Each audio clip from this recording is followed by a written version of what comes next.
Теса представя решение за опаковане, за удобно, бързо и сигурно запечатване на леки или средно тежки кашони. Теса 4263 – универсална лента за опаковане, и Теса 6300 – ръчен диспенсър за опаковъчна лента.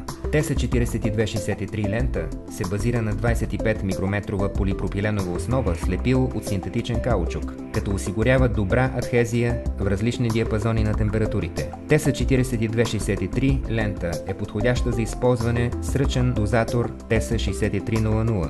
Дозаторът позволява бързо и право развиване на лентата и затваряне на кашони. Чрез преместване на дозатора можете да срежете лентата с назъбено острие. С цел защита на потребителя от порязване, ръчният дозатор е снабден с подвижен протектор на острието. Дозаторът има още и спирачка за освобождаване на лентата, която дава възможност за правилно постоянно напрежение на лентата, осигурявайки лесно рязане и безпроблемно прилагане. Всяка задача е свързана с специфични предизвикателства. Затова всяка самозалепваща лента е прецизно подбрана за специфичното приложение.